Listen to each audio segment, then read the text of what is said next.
Bom dia, meninas, tudo bom? Hoje nós vamos falar de um conteúdo muito importante dentro da educação física e dentro da educação, que são jogos e brincadeiras, né?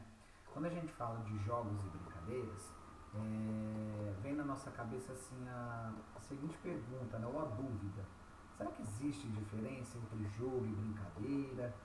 Se existe diferença, quais são essas diferenças? E aí fica essa dúvida. A outra dúvida que acaba surgindo também é: eu aplico jogo, eu aplico brincadeira, o que eu estou fazendo é uma brincadeira, o que eu estou fazendo aqui é um jogo. Então o que eu venho trazer para vocês hoje é, é mostrar o conceito, a definição de jogo e de brincadeira para vocês poderem ter um entendimento, um discernimento maior no quesito jogo e brincadeira, tá bom? Claro que alguns autores não encontram nenhuma diferença entre jogo e brincadeira. Eles também não estão errados, tá? Cada um tem o seu ponto de vista, cada um tem o seu ponto de visão a respeito dos conteúdos. Mas eu venho aqui hoje mostrar para vocês um pouquinho é, do conteúdo mesmo e da própria diferença que eu acabei encontrando dentro da literatura e dentro das experiências com essas atividades. Então eu venho trazer para vocês isso e que é uma ferramenta importantíssima para o desenvolvimento da criança, tá bom? Então a primeira definição, quando a gente traz essa de brincadeira, a brincadeira é um caminho natural do desenvolvimento humano e é competente nos seus efeitos e oferece a quem dela faz uso a construção de uma base sólida para toda a vida, pois é capaz de atuar no desenvolvimento cognitivo, emocional, de forma natural e harmônica. O que eu venho aqui, o que me chama mais a atenção é isso assim, que é o caminho natural do desenvolvimento humano, né? E outra parte que me chama muita atenção quando é a brincadeira é que ela vem no desenvolvimento cognitivo e emocional. Só que falta um conteúdo aí nessa definição, na verdade falta um objetivo que a brincadeira também acaba atingindo, que é a parte motora, né? Então nós temos aquelas três dimensões: cognitivo, o emocional, o afetivo, o social e também o motor, né?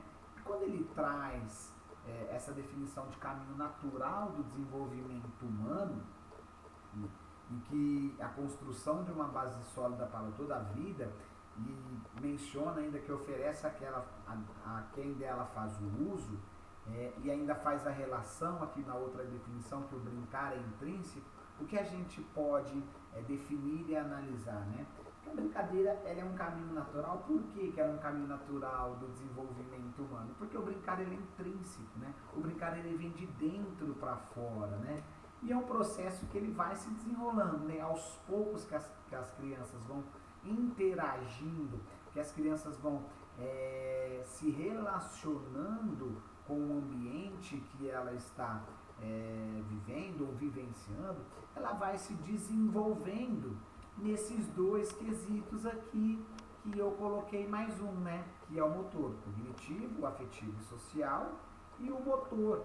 Então, para a SAG, que ele coloca? Brincar é intrínseco à vida de toda criança. É um processo que vai se desenrolando em seu curso, no tempo e espaço, onde estão contidos aspectos físicos, aqui ele já coloca os três, ó, emocionais e mentais. Então, o físico a gente pode falar que é o psíquico, os emocionais podemos mencionar que é o afetivo e social, e o mental a gente relaciona com o cognitivo, de forma individualizada e combinada. Então, conforme a criança vai interagindo, ela vai se relacionando com o mundo exterior, que ela vai brincando de uma forma natural, ela vai se desenvolvendo. Só que isso não corresponde que toda criança que se desenvolve ou que fica no ambiente para poder brincar, para poder interagir, vai ter o seu desenvolvimento igual uma criança da outra. Então, por isso que ele coloca para a gente que é uma forma individualizada, né, de se desenvolver. E aí Silva coloca aqui uma definição que é uma simples distração, que faz com que cada um descarregue sua energia, se tornando uma atividade sem importância, sendo da própria criança. Quando ele coloca sem importância, talvez a importância que ele menciona, né, que ele quer dizer, não é essa importância, que a brincadeira ela não tem uma relevância. Para a criança, ela não tem uma relevância mesmo, né? Por quê? Porque é do instinto, é natural da criança, vem de dentro para fora, então ela vai brincar simplesmente por brincar, né? Ela não vai buscar algo, um desenvolvimento. Claro que isso acontece, mas quando coloca sem importância, ele coloca no final, sendo da própria criança, então isso dá à criança. Agora, nós como professores, uma visão diferenciada, a brincadeira ela não pode ser sem importância, né? Quando a gente proporciona alguma atividade ou alguma exercício, algum ambiente agradável para essa criança vivenciar, ele sempre vai ter um propósito, né? Então, pensando também naqueles domínios que nós acabamos de falar, o cognitivo, o afetivo e social e o motor. Outros autores, eles citam o quê? A necessidade do brincar para educar e desenvolver a criança, pois permite o estabelecimento das relações entre os objetos culturais e a natureza. Então, olha lá, eu falei, o brincar é a brincadeira pedagógica, então isso já parte mais para o nosso entendimento como professor, né? Que o brincar, ele é da própria criança, ele é intrínseco, mas ele vai estabelecer essas relações, essas interações com os objetos, né? E aí depende o ambiente que você proporcionar a essa criança para ela poder criar essa relação e aos poucos ela dar significado aos objetos que ela está brincando, mas ainda consideram brincar, olha lá, uma atividade livre e espontânea, responsável pelo desenvolvimento. Ele traz a mesma coisa. Físico, muitos autores, né? O moral e o cognitivo. Então ele traz essa parte do afetivo, do cognitivo e do psíquico motor.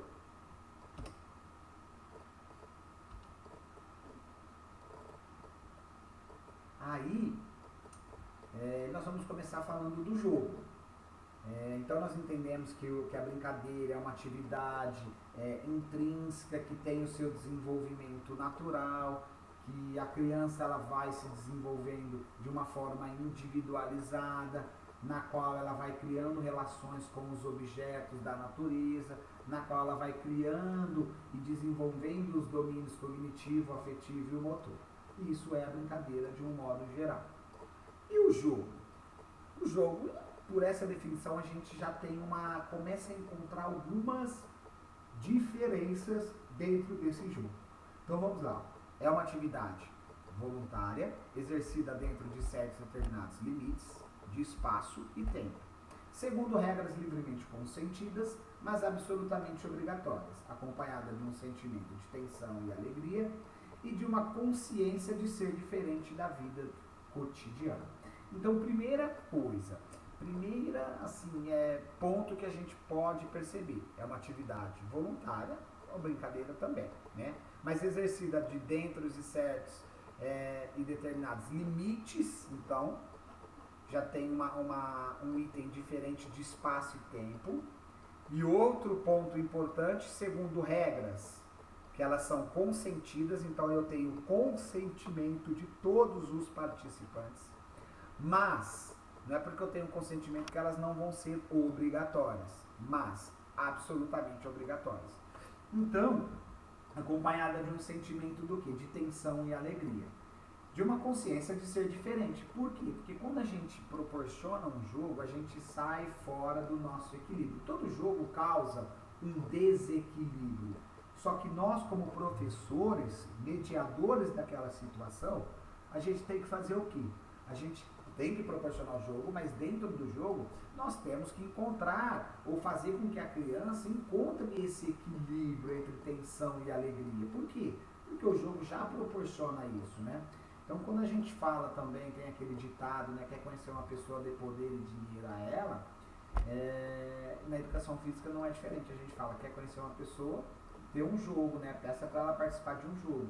Porque aí sim a gente vai conhecer as pessoas mesmo, aquela pessoa que é competitiva, que não é competitiva, que não está nem aí, que vai trapacear para poder vencer, né, de todos os artifícios. Então é isso, aos poucos nós vamos.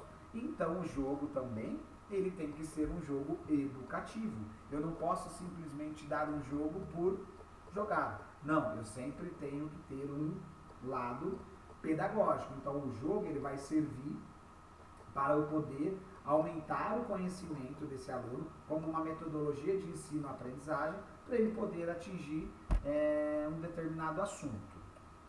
E aí outra definição, quando direcionados e conduzidos de maneira adequada, favorecem o quê? A integração, a confraternização, a participação. E sempre quando a gente acaba o jogo, tem aquele cansaço físico e mental. Só que o jogo, quando ele é bem jogado, quando ele tem muita participação, tem muita integração, por mais que você tenha um cansaço físico, você tem um alívio, né? Você tem um relaxamento muscular, você se sente bem após um jogo bem jogado, tá? Bem orientado, dentro daquele equilíbrio. E aí a gente acaba mencionando que ele traz um alívio da parte física e da parte mental também. E aí proporciona aos participantes o entendimento das expressões como jogar, a busca pela vitória, então o jogo. Outra característica importantíssima que a gente tem. Isso nós não vimos na brincadeira. A busca pela vitória. Tá? Independente se o jogo for competitivo ou não, eu tenho que ter a cooperação para poder ter a execução. Aceitação da derrota e equilíbrio durante a realização. Então, aceitação da derrota, por quê? É muito fácil você lidar com a vitória, difícil é lidar com a derrota. Por isso que alguns jogos, né, principalmente os jogos competitivos para menor idade, abaixo de 6 anos, assim, que tem um único vencedor, é um pouquinho mais complicado de vocês desenvolverem. Por quê? Porque a criança não está pronta ainda para lidar com a derrota. Então, poucos jogos a gente acaba estimulando abaixo de 6 anos por conta disso, né? Porque a criança não está pronta. Poxa, Baeta, mas ela não tem que aprender a perder? Claro que ela tem, mas ela tem uma idade para isso, né? Ela vai ter durante muito tempo para poder aprender a lidar com essa derrota, aprender, né? Então, não é abaixo de 6 anos que nós vamos estimular essa criança. E aí o que eu trouxe para vocês, meninas, é o seguinte, ó. Eu trouxe uma tabelinha com diferença de tipo de brincadeira e diferença de tipo de jogo, tá? Olha lá, vamos ver, ó. Quando a gente fala em brincadeira e jogo, a gente fala de uma... vem na nossa cabeça a primeira coisa, regras. Vocês não estão errados, regras faz parte para diferenciar o jogo de uma brincadeira, tá? Mas não é tão verdade assim. Então vamos começar pelo vencedor. Quando você brinca sem a busca pela vitória. Então a brincadeira nunca vai ter um vencedor. Você brinca até ter interesse em brincar, né? Então a atividade vai se desenrolando até o participante ter aquela vontade, ter o estímulo em brincar. O jogo não. O jogo, quando ele é desenvolvido, ele tem a busca pela vitória. Quando ele tem a busca pela vitória, ele tem um vencedor. A probabilidade de ter um vencedor é muito grande, né? Então, quando se trata de um vencedor e a busca pela vitória, nós estamos falando de um jogo. Então, a brincadeira não tem como vencer uma brincadeira, o jogo já tem como você vencer esse jogo, né? A formalidade. Então, a formalidade, ela, dentro da brincadeira, ela não tem uma evolução regular, ela não tem, assim, uma forma linear de acontecer, né? Então, como que acontece? A brincadeira, dentro dessa formalidade, ela vai acontecendo e ela vai tendo essas alterações de acordo com a vontade do participante, né? Então fica bem complicado. Por quê? Porque a brincadeira ela não tem um começo, um meio e um fim pré-estabelecido, né? Ela vai ter um começo, né? E aí ela vai se desenrolando. O jogo não. O jogo ele tem um começo, um meio e um fim pré-estabelecido, tá? Então, quando ele tem uma forma regular de acontecer, estamos tratando de um jogo. Quando não tem uma forma regular de acontecer, estamos tratando de uma brincadeira. Não tem como, ela não tem um começo, um meio e um fim pré-estabelecido. Olha lá as regras que eu falei para vocês. As regras As brincadeiras, elas podem ter regras, mas elas podem também não ter regras. Quando elas têm essas regras, elas são muito mais flexíveis, né? Então, olha lá, as brincadeiras são mais livres. Podem ter regras, mas podem não ter regras. As brincadeiras sem regras são as individuais. O que muda quando começa a surgir duas pessoas ou mais? Começam a surgir novas regras. O jogo não. O jogo não tem como você jogar sem regra. É impossível você realizar algum tipo de jogo sem alguma regra. Então eu tenho que ter regras. Por poucas, mesmo que haja poucas regras dentro do jogo, eu tenho que ter. E aí é aquela fala que a gente usa muito quando está tendo algum jogo, né? Pessoal, vamos respeitar as regras, porque sem regra não tem jogo, né? Fica um pouco mais difícil de vocês realizarem. Então, vamos respeitar sempre essas regras. Então, esse item não é o item que vai diferenciar uma brincadeira do jogo. Por quê? Porque a brincadeira pode ser que tenha as regras. O jogo não, o jogo vai ter regras. Então, essa não pode ser a única quesito para você diferenciar o jogo e uma brincadeira. Final. A brincadeira tem um final pré-estabelecido? Não, por quê? Porque ela não tem uma formalidade. Ela não tem um começo, um meio, um fim. Ela não busca a vitória, né? Então, ela não vai existir um final pré-estabelecido. O final vai ser até a vontade do participante. O jogo não. O jogo ele tem um final pré-estabelecido, ou por ponto, ou por tempo, ou por repetição, ou por tarefa cumprida. Qualquer que seja essa atividade, ele tem uma definição. Ele tem um fim. Né? A brincadeira não. A brincadeira ela vai acontecer até a vontade do participante ou dos participantes. Né? O jogo não. O jogo ele já tem um final pré-estabelecido, combinado antes do seu início. O ápice. O ápice no jogo é aquele ponto mais alto, né? Pode ser o gol, pode ser a cesta, pode ser o ponto, né? Pode ser qualquer ação dentro do jogo que vai ocasionar um alvoroço, assim, né? No judô, você derrubar o atleta no chão, né? Tudo bem que no judô nós estamos falando de lutas, mas só para vocês entenderem. No voleibol, a hora que você consegue marcar um ponto, ou no futebol, quando você faz um gol. Na brincadeira, não. A brincadeira, ela até pode ter um ponto alto a ser atingido, mas na maioria das vezes isso não acontece. Por que isso não acontece? Porque ela não tem os outros quesitos que nós falamos anteriormente, né? Ela não tem a formalidade, ela não tem a busca pela vitória. Então, lembra lá da definição, uma atividade que vai se desenrolando, uma atividade sem importância para a criança. Então, por conta disso também, pode ser que ela não tenha nenhum ápice. Pode ser que passe desapercebido, fique numa forma linear de acontecer e numa velocidade vai 5 e ela vai até o final. Ela não vai chegar no 8 e volta para o 5, chega no 9 e volta para os 3. Ela não tem essas oscilações da brincadeira. Né? O jogo não. O jogo ele já acontece isso o tempo todo. Um quesito bacana, pessoal, são as modificações. As modificações da brincadeira, elas acontecem a todo tempo. Percebe para você, a criança está ali na atividade, de repente elas mudam as regras, e aí tudo vai, de repente elas não estão brincando mais disso, estão brincando com a boneca de outra coisa, com o peão de outra coisa, fazendo outras coisas, e não tem uma regra a ser seguidas. Então essas modificações que vão sendo adaptadas ou modificadas, elas são muito pertinentes e são válidas. No jogo não. No jogo, você pode modificar a regra de um jogo? Pode, desde que você interrompa o jogo, passe a regra, ou modifique a regra, e reinicie. Agora, se essa atividade for interferir diretamente no resultado da partida, se um exemplo, uma equipe estiver vencendo, você modificar a regra no meio, mesmo que você pare, ela não pode ser colocada.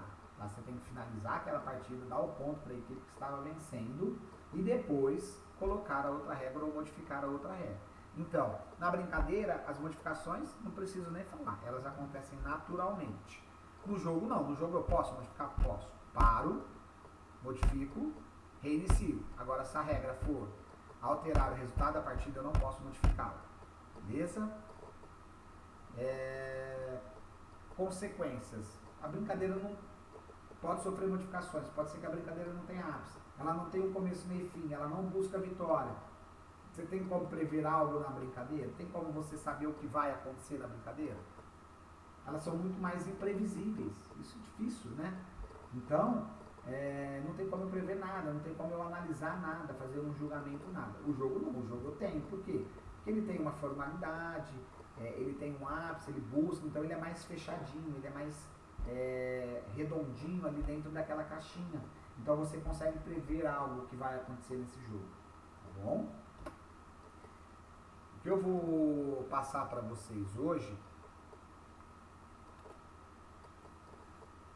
então, o que eu vou passar para vocês hoje são diferentes tipos de jogos. Se eu não me engano, eu vou passar 6 diferentes tipos de jogos para vocês. Então vamos lá para o primeiro, jogos cooperativos sem perdedores. A principal característica desse jogo eu não tenho divisão de equipes, eu tenho uma única equipe. Pode olhar nessa figura do lado esquerdo, que todo mundo está sentado, e mesmo do lado direito. Eu tenho uma única equipe, a fim do mesmo objetivo. Eu não tenho divisão da equipe, tá? Eu tenho uma única equipe, a fim do mesmo objetivo. Qual é o objetivo dessa figura aqui? O objetivo é todos ficarem em pé, ao mesmo tempo, segurando essa corda. Todos estão sentados, pernas unidas, joelho flexionado. E ao sinal do mediador ou de um dos participantes, todos deverão ficar em pé. Esse é o objetivo. Se eles conseguirem, eles realizam a atividade. Se eles não conseguirem, eles não realizam a atividade. Não é que eles vencem, porque não tem como você vencer, porque quando você vence uma outra pessoa. E não tem uma outra pessoa, é uma única equipe. Então, jogos cooperativos sem perdedores, a realização é de uma única equipe a fim do mesmo objetivo. Então, não pensem vocês, eu tenho divisão dessa aqui, mesmo que o objetivo for o mesmo. Não, uma única equipe. Peguei essa mesma corda, só que dei vários nós com um espaço de 50 centímetros mais ou menos. Então ela vai ficar com um espaço para um lado e outro espaço para o outro. Se você colocar os participantes para puxar essa corda, olha essa figura aqui do lado direito, vai ter os nós no meio. E aí essa pessoa vem e andando, pisando nos nós. Cadê a cooperação dessa pessoa e dessas pessoas a fim do quê? Do único objetivo, fazer com que a pessoa que está aqui em cima chegue até o final dessa corda. Esse é o objetivo, tá? Então isso é o objetivo, uma única equipe a fim do mesmo objetivo, beleza? A única diferença do outro jogo para esse é que esses jogos cooperativos de resultado coletivo funcionam da seguinte forma: eu tenho o mesmo objetivo final, eu busco o mesmo objetivo, só que eu tenho a divisão de 2 equipes ou mais. Então eu tenho 2 equipes ou mais, ou 3, ou 4, ou 5, ou 6, ou 7, todos vocês. Só que o objetivo final dessas 7 equipes tem que ser o mesmo, tá? Elas não vão competir entre elas, não existe competição entre as divisões das equipes. A equipe A não vai competir com a B, que não vai competir com a C. Independente se eu dividir em mais equipes, uma não vai competir com a outra. Todas vão à busca do mesmo objetivo. Baeta, dá um exemplo. Vamos pensar na quadra. Na quadra eu tenho 2 cestas de basquete, correto, meninas? E aí eu faço a divisão de 2 equipes. Uma equipe fica desse lado, outra da outra. O objetivo é fazer 100 cestas em 5 minutos. Então elas ficam ali no lance livre, onde que eles arremessam, né, que é o local do lance livre para arremessar. E aí eu solto o cronômetro. Pega a bola, cada equipe tem uma bola. Joga a bola na sua cesta, errou ou acertou, pega a bola, dá para o próximo e vai para o final da fila. A próxima pega a bola, joga, errou ou acertou. Só que vai somando os pontos durante 5 minutos. Aí eu paro o cronômetro e pergunto para a equipe A. Equipe A, quantas cestas vocês fizeram? Suponhamos que elas tenham feito 60.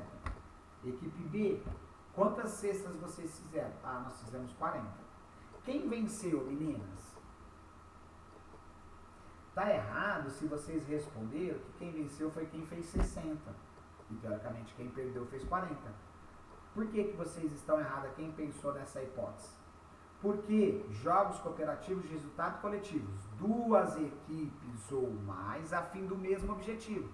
Qual era o objetivo? 100 cestas. Então vamos somar, porque é de resultado coletivo, 60 com 40, 100. Então, as 2 equipes conseguiram realizar a tarefa. E se não tivesse conseguido, tivesse feito 60 e 30? Somando, dava, mas essa aqui fez 60, ela fez mais, então ela teoricamente vence. Não, não vence. Esses 2 jogos não tem vencedor. ou consegue atingir o objetivo, ou não consegue, independente de quem fez mais ou fez menos, tá bom? E aqui nós temos os jogos cooperativos, ou melhor, os jogos semi-cooperativos. Os jogos semi-cooperativos, como ele é? É bacana a gente trabalhar com semi-cooperativo para iniciar, antes dos jogos cooperativos. Então a gente trabalha o semi. Por que trabalho o semi? Eu vou explicar para vocês. O semi-cooperativo, eu tenho a cooperação com muita ênfase, né? Eu dou muita ênfase nessa cooperação. Só que no final desse jogo, eu tenho um vencedor. Entendeu? Por exemplo, Cabo de Guerra. O Cabo de Guerra é um jogo muito característico para mostrar isso. Por quê? Porque eu tenho uma cooperação muito grande entre os participantes. E no final dele eu tenho o quê? Eu tenho um vencedor. Então o Cabo de Guerra mostra muito isso. Então lembrem, meninas, claro, eu tenho duas equipes, aí já não importa mais se eu tenho 2, 3 ou 4. Só que eu tenho a cooperação com muita ênfase sendo realizada e no final dessa atividade uma equipe tem que vencer. Por isso que fala semi. O semi cooperativo corresponde ao semi porque tem uma equipe que vence. Só que para acontecer a vitória, eu tenho muita cooperação da equipe. Tudo bem? Entenderam esse também? Os jogos de inversão, ele é muito legal, ele é muito bacana, só que ele é um pouquinho complicado para a gente poder desenvolver. Às vezes eu tenho algumas dificuldades porque não é cultural dos nossos alunos. É simples esse jogo. Qualquer jogo que eu tenho 2 equipes ou mais, vai ter a troca dos participantes. Então eles vão poder vivenciar a outra equipe. Aí você coloca as regras para eles poderem trocar. Não é assim, eu quero trocar agora. Vamos pensar assim no jogo da queimada. Todos vocês sabem jogar queimado, não sabe? Então vamos lá. Se eu for queimado, eu passo a ser da outra equipe. Então, e quem me queimou, vai para aquela equipe. Então eu tenho uma troca de equipe. Estou jogando futebol. Quem fez o gol, passa a ser do time que sofreu o gol. E ele escolhe um para ir para o outro lado. Então eu vou vivenciar times diferentes, essas inversões diferentes, né? Então com essas inversões, eu diminuo o quê? Aquela busca pelo resultado. Por quê? Porque a todo tempo eles estão trocando de equipe. Isso tem que ser organizado, tá? Com regras para as trocas. Só que chega no final do jogo, eu não tenho um resultado assim, olha, eu venci. Tudo bem que eu possa terminar o jogo na equipe que venceu, mas você vivenciou várias vezes a equipe que também estava atrás do placar. Então, a característica importante desse jogo é o quê? É as trocas das equipes para minimizar o resultado final, tá bom?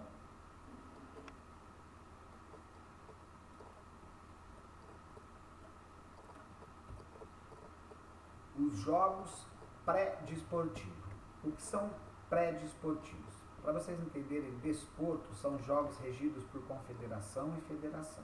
Futebol, basquete, tudo que tem uma CBF, confederação, por exemplo, CBF de futebol, desculpa. Confederação Brasileira daquele desporto, CBN.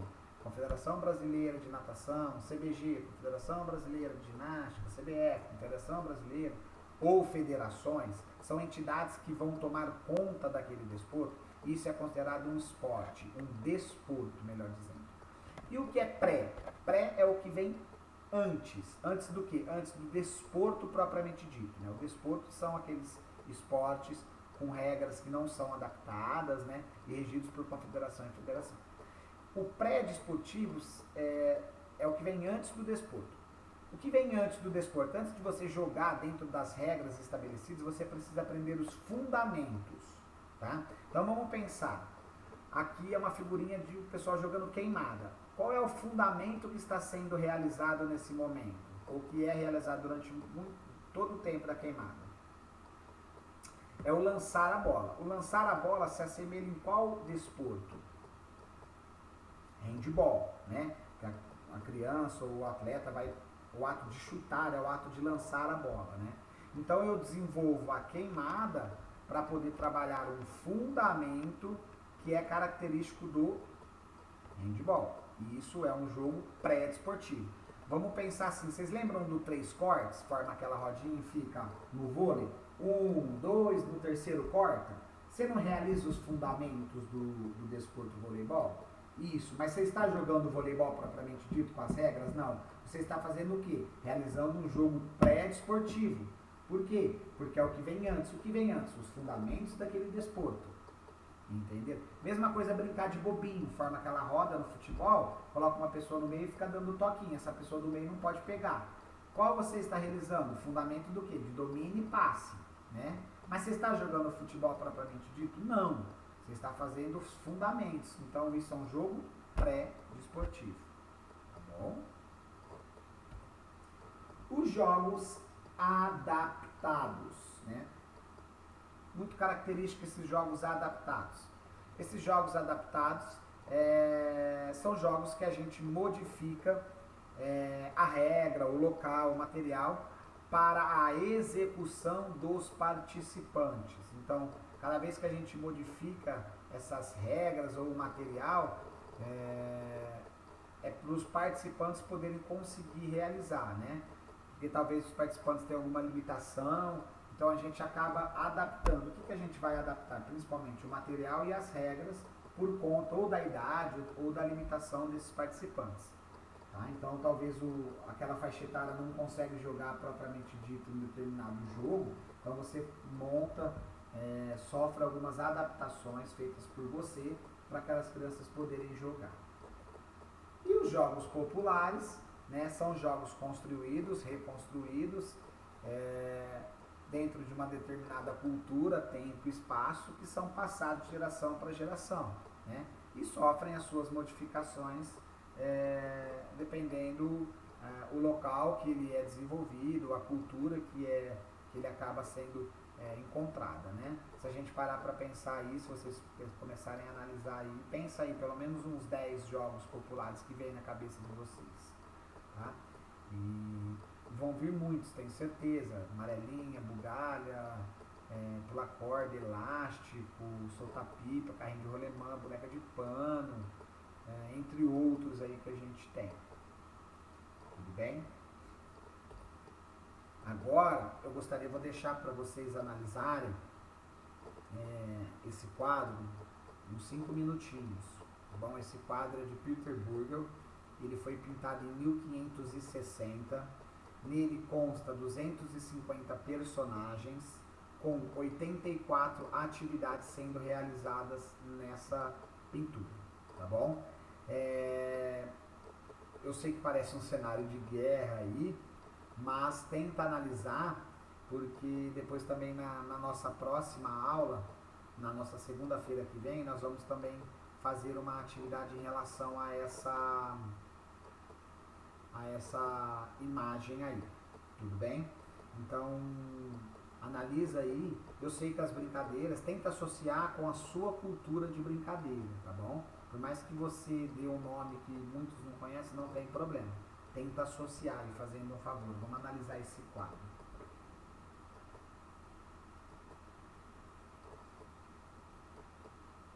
Se você quiser também, pode ir anotando aquelas atividades que vocês encontrarem aí, tá bom?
Conseguiram encontrar alguma, meninas? Algumas atividades?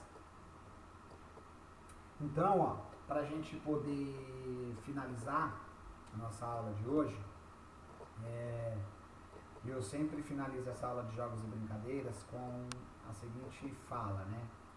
Todo jogo é uma brincadeira, mas nem toda brincadeira é um jogo. E isso acaba definindo assim por cima, exemplificando as diferenças que eu vim mostrando para vocês. Claro que existem outras definições, mas é que eu trouxe para vocês aqui são definições pertinentes que vai facilitar muito na hora da nossa execução de uma atividade para a gente poder trabalhar essa aprendizagem do nosso aluno, tá bom? Eu vou estar disponível, qualquer dúvida é só vocês me mandarem no fórum em relação a essa aula de hoje, que sem nenhum problema estou entrando todos os dias no fórum de todas as minhas disciplinas e eu acabo respondendo para vocês. Tudo bem? Um grande abraço, fiquem com Deus e bom estudo. Obrigadão.